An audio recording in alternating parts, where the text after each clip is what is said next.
Good morning, Nigeria. Good morning, Abuja. It's yet another day on agriculture for today and tomorrow with Daniel Black. Here we promote smart solutions for greener harvest. And remember, this is a Media for Agricultural Development project of GSAI.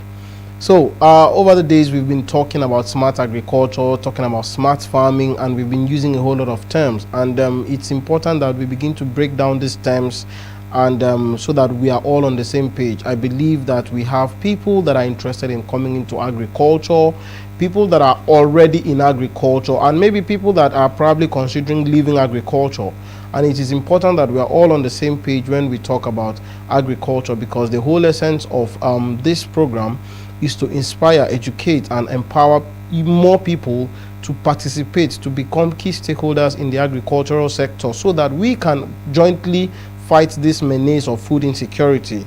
I believe that by now, if you are an ardent follower of this program, an ardent listener, you would have understood what food security is. Food security, right, as we have always said, is a state of where there is affordable food, there is accessible food, and of course, nutritious food. The food available in any economy, in any country, in any community must meet these three criteria for that community, that set of people, to say that they are actually food secure.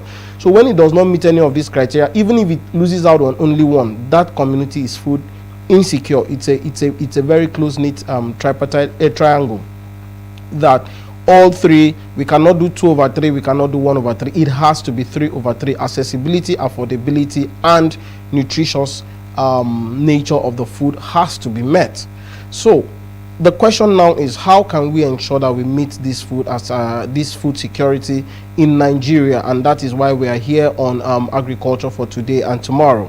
So today we will be talking about one of the components of food security, which is sustainable agriculture, sustainable farming, the ability to produce food and livestock for the long term with minimal effect on the short term. That is what sustainable agriculture is. How can we ensure that our children in 30 years' time will still be able to find land to plant? That our children in 30 years' time will still have land that has nutrients to plant?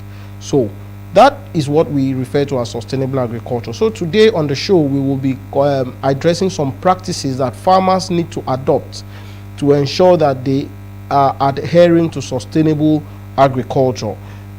These practices are practices that, if adopted even in a small scale, whether you're farming in your backyard, whether you're farming in a very large scale, or you're farming in a small scale, whether you are into crop or food, these practices are practices that you need to adopt to ensure that you are practicing sustainable agriculture, to ensure that the future of food production in Nigeria is not hampered by the current activities that you're carrying around. So we'll just list quite a few, and so that we do not do information overload and we are able to pass the information across. Okay, so we'll start with first and foremost, crop rotation, crop and animal rotation. You see, in as much as, yes, we always emphasize on specialty, emphasize on experience, emphasize on doing one thing over and over and getting all the knowledge you need to get. In agriculture, there, even in medicine, and or in fact in life, when you do something for too long, there begins to be some form of resistance across. But let's bring it back to agriculture. If you are farming fish in this location for the past 10 years, if you've been doing fish in this location for the past 10 years, there is a high probability for the pests that attack fish to become so much in this location, right? If you're farming maize in this location, there is a high probability for maize pests and diseases to be so much in this location. So one of the things about sustainable agriculture is your ability to rotate the crops or the animals that you're keeping per location. So if you're a farmer, if you're a crop farmer and you've been farming yam on this ground for a long time, you understand that yam is a tuber crop and because of the tilling and everything you need to do, you are always breaking the soil. There is a potential that your soil will become too loose over time. If you have done it the first year, the second year, the third year, your soil will no more be compact and may not be able to withstand erosion. You will find your soil flooding off easily, flooding off without, and then you will also find that your yam may not be doing well because over the years, nutrients have been taken up, pests have come to be sure that each time they will find yam in that soil, and they have taken habitat in that soil. So crop rotation, crop or animal rotation, is one sure practice that farmers need to begin to imbibe. If you've been farming maize in this land for the past 2 years, it is time to farm something else. Maybe you can now impute beans. And besides pest and disease infestation, soil structure is also very necessary. Crops like beans do what we call nitrogen fixation in the soil, and so it kinds of replaces the nitrogen that has been picked up by other crops, and you find out that you are now replenishing the soil. Soils that have large leaves get to replenish and have biomass effect on the soil.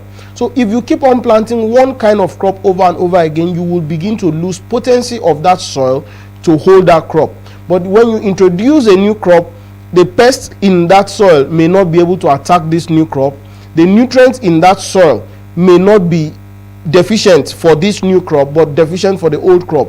Or we bring it to animals. You talk about, imagine that this was a place where you kept fish before, and then after many years you are now transferring and probably keeping birds, and probably you're modifying it and keeping pigs, and modifying it and keeping hen. Now all these modifications are necessary to reduce the resistance and the prevalence of pests and diseases in that particular crop. And then after a while you can always return by the time you have changed the eco-balance of your soil or of your farming environment. So crop rotation is very key in sustainable agriculture. We will also talk about integrated pest management. We have seen that farmers just resort to one way of pest management, and mostly it is the chemical form. They just hear of a pest in their farm, and the next thing is they are spraying chemicals all over the farm. We are aware that these chemicals have residual effect on the crops and on the animals that they are using. So most times we implore farmers rather to adopt different methods of pest management. There are biological methods that do not need chemicals. There are different methods. There are plants there are crops you can plant and it will scare away some kind of pests. And then they give off some fragrances. There are traps you can use to catch on pests. It is not the moment you have the prevalence of pests in your farm, whether big or large, whether insects or animal pests, and the next thing is you're using chemicals. So integrated pest management refers to the usage of different pest management method to achieve your pest management in your farm, and that could be biological, that could be environmental, that could be chemical, and otherwise. But the question here, the idea here is, do not always resort to one method, because one method may have some form of residual effect, may have some form of chemical effect, altering the composition or the quality of the crop or animal that you are keeping. Okay, we also talk about conservation tillage.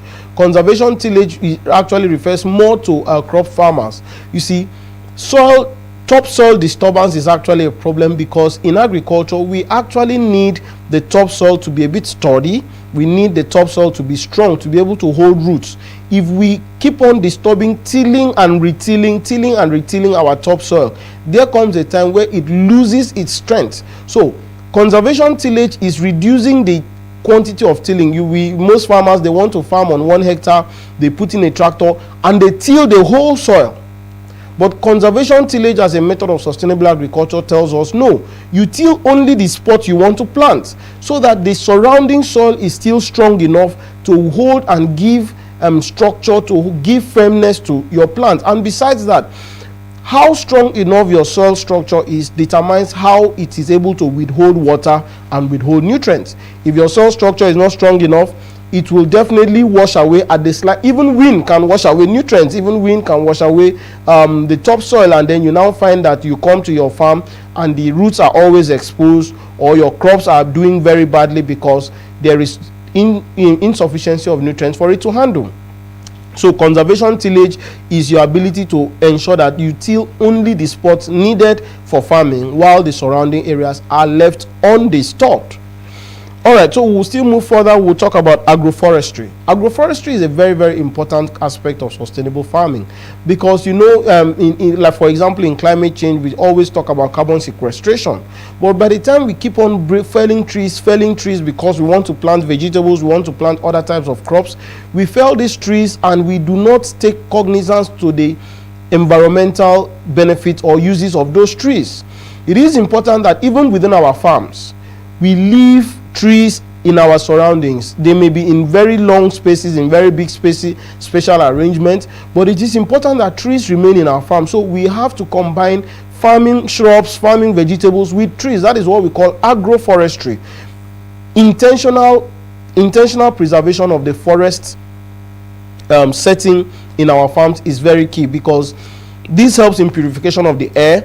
This helps in continuous carbon sequestration. This helps to also keep sturdiness of the soil, and this also keeps shade even for the farmer.